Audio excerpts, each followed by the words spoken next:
కోడిగిరి ప్రజలందరికీ నమస్కారం. నేను మీ బల్ల మధు, బల్ల గంగారాం గారి అబ్బాయిని.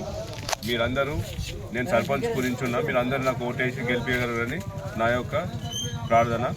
మరియు నాది గుర్తు ఫుట్బాల్ గుర్తు. ఈ గుర్తు కోటేసి బల్ల మధును గెలిపిస్తారని భారీ మెజార్టీతో నేను భావిస్తున్నాను. కోటగిరి గ్రామంలో బర్ల మధుకర్ గారిని అత్యధిక మెజారిటీతో గెలిపించాల్సిందిగా విజ్ఞప్తి చేస్తూ ఉన్నాం. మనోళ్ళందరూ మాట్లాడినట్టు ఆయన దాదాపు 6-7 సంవత్సరాలుగా నిత్యం ప్రజలు సుఖంలో ఉన్నా బాధలో ఉన్నా వాళ్ళ వెన్నంటి ఉండి బాధలో ఉన్నటువంటి వాళ్ళకి మనోధైర్యాన్ని ఇస్తూ వాళ్ళు ఆపదలో ఉన్నట్టు వాళ్ళని ఆర్థికంగా ఆదుకుంటూ కూడా వాళ్ళ శ్రేయస్సు కోసం పనిచేసినటువంటి వ్యక్తి బర్ల మధుకర్ గారు. మరి అటువంటి వ్యక్తిని గెలిపించుకోవాల్సినటువంటి బాధ్యత ఇవాళ మన అందరి మీద ఉన్నది కాబట్టి ఆయనకు అత్యధిక మెజారిటీ ఇవ్వాల్సినటువంటి అవసరం ఉన్నది. దాంతోపాటు మధుకర్ గారు అధికార పార్టీకి సంబంధించినటువంటి అభ్యర్థి. ఇవాళ మనకు ప్రభుత్వ పథకాలు ఏవి రావాలన్నా కూడా అధికార పార్టీ ఏదైతే రాష్ట్రంలో అధికారంలో ఉన్నదో ఆ పార్టీకి సంబంధించినటువంటి అభ్యర్థి గనక సర్పంచ్గా గెలిస్తే ఈజీగా ప్రభుత్వానికి సంబంధించినటువంటి సంక్షేమ పథకాల్ని కోటగిరికి తీసుకురావటం కోసం అవకాశం ఉంటుంది. ప్రజల సమస్యల్ని ఈజీగా పరిష్కారం చేసేటటువంటి అవకాశం కూడా ఉంటుంది. కాబట్టి అన్ని రకాలుగా వ్యక్తిత్వంగా ఇవాళ అందరి మన్ననలు పొందినటువంటి వ్యక్తి బర్ల మధుకర్ గారు. అదే రకంగా రాజకీయ ఏ పార్టీ అధికారంలో ఉందో ఆ పార్టీకి సంబంధించినటువంటి అధికార పార్టీ అభ్యర్థి బర్ల మధుకర్ గారు. అంటే 2 రకాలుగా కూడా కోటగిరికి లాభం వచ్చేటటువంటి అవకాశం ఉన్నది. ప్రజా సమస్యలు పరిష్కారం అయ్యేటటువంటి అవకాశం ఉన్నది. ప్రభుత్వ సంక్షేమ పథకాల్ని ఎక్కువ భాగంలో కోటగిరికి తీసుకొచ్చేటటువంటి అవకాశం కూడా ఉంటుంది. కాబట్టి అటువంటి వ్యక్తిని మధుకర్ గారిని మనం గెలిపించుకోవాల్సినటువంటి బాధ్యత ఇవాళ మనందరి మీద ఉన్నది. కాబట్టి అందరూ కూడా ఆయనకు సంబంధించినటువంటి ఫుట్బాల్ గుర్తు మీద ఓటేసి గెలిపించాల్సిందిగా మీ అందరికి కూడా విజ్ఞప్తి చేస్తాం. స్థానిక సంస్థల ఎన్నికల్లో భాగంగా నేడు కోటగిరిలో కూడా ఎన్నికలు జరుగుతూ ఉన్నాయి. కాంగ్రెస్ సిపిఐ మద్దతు ఇచ్చినటువంటి బర్ల మధుకర్ గారికి భారీ మెజార్టీ ఓట్లేసి గెలిపించాల్సిందిగా కోటగిరి గ్రామ ప్రజలను కోరుతా ఉన్నా. ప్రధానంగా గత ఎన్నికలు జరిగిన తర్వాత మనం చూసినాం, తన ప్రజాసేవని లక్ష్యంగా చేసుకొని గత 7 సంవత్సరాలుగా బర్ల మధుకర్ గారు కావచ్చు, అంతకుముందు బర్ల గంగారాం కూడా ఇక్కడ కోటగిరి మాజీ సర్పంచ్గా ఉన్నారు. ఆనాటి నుండి ఈనాటి వరకు వారి కుటుంబం ప్రజాసేవకి అంకితమై పనిచేస్తూ ఉన్నది.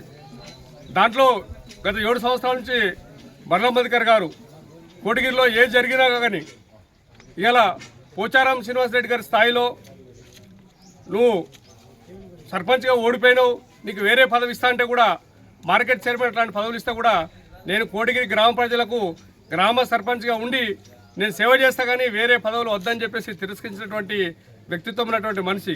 కాబట్టి అట్లాంటి మనిషిని ఇలా ప్రభుత్వ పథకాలు ఇవ్వచ్చినా ఇలా అర్హులకు అందాల్సినటువంటి పరిస్థితి ఉంది. గత పాలనలో గత 5 ఏళ్ల కాలంలో 6 ఏళ్ల కాలంలో మనం చూసినాం.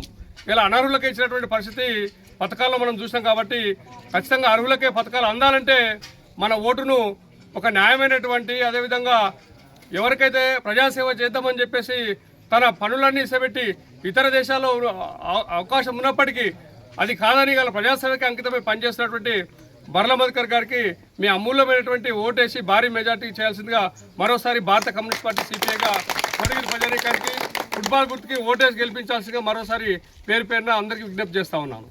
కోటగిరి గ్రామ ప్రజలందరూ నమస్కారం. ప్రధానంగా ఈరోజు సిపిఐ పార్టీ, కాంగ్రెస్ పార్టీ ఉమ్మడి అభ్యర్థి కోటగిరి గ్రామ సర్పంచ్ బరిలో ఉన్నటువంటి బర్ల మధుకర్ గారికి ఆయన గుర్తు ఫుట్బాల్ గుర్తుకు ఓటు వేసి గెలిపించాలని చెప్పేసి కోటగిరి గ్రామంలోని రచ్చగలిలలో ప్రచారం చేస్తూ ఉన్నాం. ప్రధానంగా గతంలో కేవలం 30-40 ఓట్లతోటే ఓడిపోయిన పరిస్థితి గతంలో ఉండే.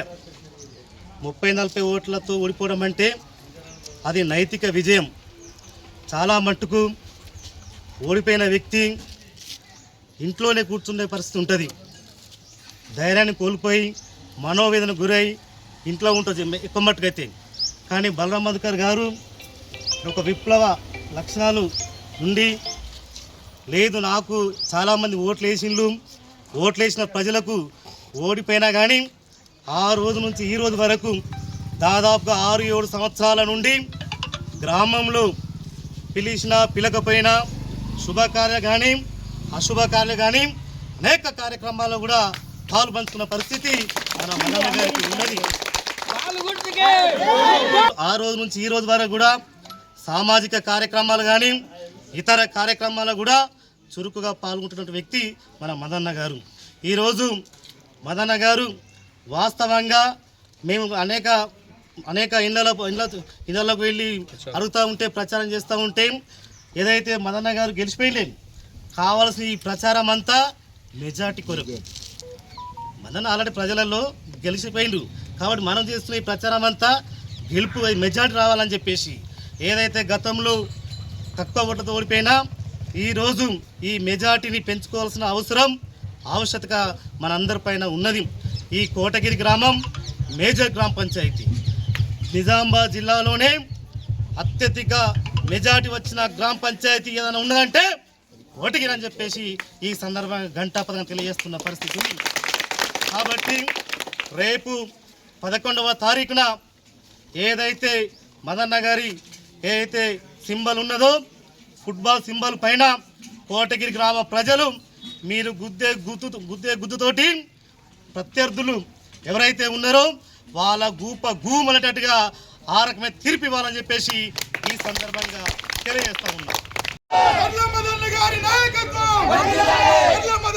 నాయకత్వం